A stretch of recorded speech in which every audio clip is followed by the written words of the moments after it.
देवता से जोड़ करके रखना चाहिए। जो भी हमारा इष्ट हो उससे हमारा संबंध होना चाहिए। और संबंध कैसे होना चाहिए ये लक्ष्मण जी बता रहे हैं। कैसे? माता रामो मत पिता रामचंद्र, स्वामी रामो मत सखा रामचंद्र, सर्वस्वं मे रामचंद्रो दयालु, नान्यमजादे नैव जादे न जाने। लक्ष्मण जी का जो संबंध है वो श्री राम जी से है। लक्ष्मण जी से वन प्रदेश में पूछा गया आपके इष्ट कौन है, इनको आप अपना सर्वस्व मानते हो? लक्ष्मण जी कहते हैं माता रामो मत पिता रामचंद्र। राम जी जो है वे हमारे माँ हैं, वही हमारे पिता भी हैं। और कहते हैं स्वामी रामो मत सखा रामचंद्र, हमारे स्वामी भी वही हैं और सखा भी वही हैं। जैसे मानस में बाबा तुलसी कहते हैं सेवक स्वामी सखा ही रखते। तो जैसे लक्ष्मण जी संबंध बना करके प्रभु से रखे हैं, इसी प्रकार से हम लोगों को भी भगवान से अपना एक नाता जोड़ करके रखना चाहिए। तो वास्तविकता है जब संबंध प्रगाढ़ हो जाता है तो वहां पर जो प्रेम रहता है वह भी प्रगाढ़ हो जाता है। और प्रेम का मतलब है कि प्रेम निष्कपट होना चाहिए, प्रेम में कोई स्वार्थ नहीं होना चाहिए।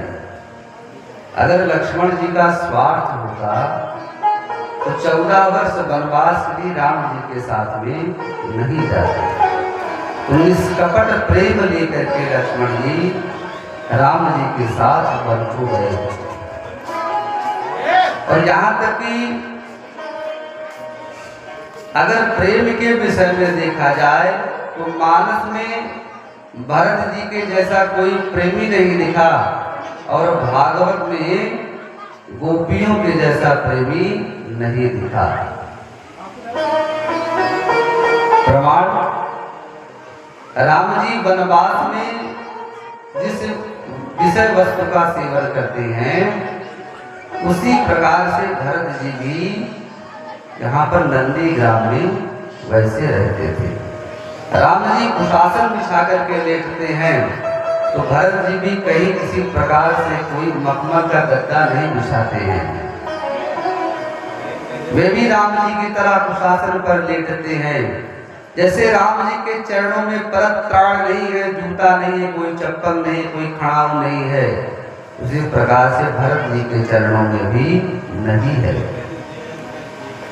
और इधर देखा जाए भागवत में तो भगवान जब मथुरा में रहते हैं, मथुरा में रह करके भगवान गोपियों के लिए रोते हैं और रोते हुए कृष्ण की याद में गोपियां इधर ब्रज में रोती हैं। और प्रेम को अगर पाना है तो हमारे अंदर सरलता होनी चाहिए। वास्तव में उद्धव जी जो हैं ज्ञान की पराकाष्ठा को प्राप्त कर चुके हैं, लेकिन ज्ञान में वो सामर्थ्य नहीं है कि वो प्रेम को परास्त कर सके। तो प्रेम जो है उससे प्रभु को अगर हम बांध करके रखेंगे तो प्रभु को हम छोड़ नहीं सकते। प्रभु को सिर्फ एक ही ऐसी रस्सी बनी है जिसमें परमात्मा को हम बांध सकते हैं।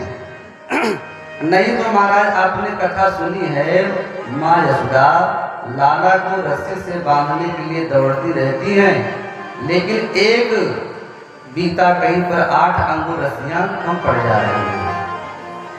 तो शास्त्रकार कहते हैं भगवान को बांधना है, भगवान से संबंध बनाना है तो उनसे प्रेम करना सीखो।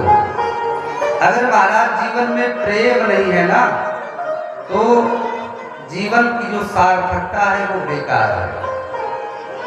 और आजकल के प्रेम की श्रेणी तो आप देख ही रहे हैं, हमारे समाज में नवयुवक वर्ग भी बहुत प्रेम करने लग गए हैं, ठीक है, लेकिन इनके प्रेम में स्वार्थ छिपा हुआ है। इनके स्वार्थ की पूर्ति होती है तो विखंडन विच्छेद अपने आप हो जाता है। लेकिन जो प्रेम शब्द है, प्रेम शब्द जो है उसमें कहीं भी किसी प्रकार से कोई स्वार्थ नहीं है। अगर स्वार्थ से किसी से आप जुड़ोगे तो स्वार्थ तक ही सीमित रह जाओगे।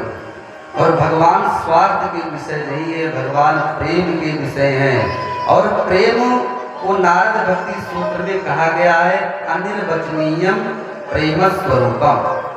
आप प्रायः देखो, माँ अपने पुत्र के याद में रोती है। अगर उसका बेटा उससे दूर हो जाए तो माँ अपने पुत्र की याद में रोती है, लेकिन पूछ लिया जाए क्यों रो रही हो, इसके अलावा कोई उत्तर नहीं है कि मेरा बेटा मुझसे दूर हो गया। लेकिन इसके अलावा कोई उत्तर नहीं है उसके पास। तो प्रेम जो होता है वो अनिर्वचनीयम प्रेम स्वरूपम, उसके लिए कोई शब्द बना ही नहीं है कि जिसको हम किसी से कह दे और मान जाए। आजकल तो बहुत से लोग जो भौतिक जीवन में अपने जीवन को आकर्षित कर रहे हैं, वो भी प्रेम के चक्कर में खूब पड़ रहे हैं। शास्त्रों में प्रेम विवाह भी बतलाया गया है, लेकिन शास्त्रोचित ढंग से किया जाए तब उसमें भी कोई बुराई नहीं है। लेकिन प्रेम में अगर स्वार्थ छिपा है, वह प्रेम आपको भगवान की ओर नहीं बल्कि गर्त की ओर लेकर के जाएगा। तो लक्ष्मण जी का जो प्रेम है राम जी से, वह अनिर्वचनीयम प्रेम स्वरूपम इस तरीके से है जैसे गोपियां करूं, जैसे गोपियों का प्रेम है। गोपियों से उद्धव जी कहते हैं क्यों रोती रहती हो बिना मतलब उनके लिए, तो हर जगह व्याप्त हैं। गोपियां कहती हैं हर जगह व्याप्त रहने वाले परमात्मा से मैंने प्रेम नहीं किया, जो सगुण साकार है, जो हमारे मनोरथ को पूर्ण करने वाला है, हम ऐसे परमात्मा से प्रेम करते हैं। जैसे मीरा जी थी, मीरा जी एक राजघराने की थी, लेकिन महाराज भगवान से प्रेम हो गया तो राणा जी भक्ति में बाधक तो बहुत बने, लेकिन जिनका कनेक्शन प्रभु से जुड़ जाता है उनके कनेक्शन को कोई तोड़ नहीं पाता है। तो मीरा जी उसी घराने में बैठ करके भगवान की भक्ति करती हैं, लेकिन उनके भक्ति से कोई भी उनके मार्ग में बाधक नहीं बनता। और उसी महल में गाती फिरती हैं, पायो जी मैंने राम रतन रन पायो, पायो जी मैंने राम रतन धन पायो, पायो जी मैंने राम रतन रन पायो, पायो जी मैंने राम रतन धन पायो, पायो जी मैंने राम रतन धन पायो।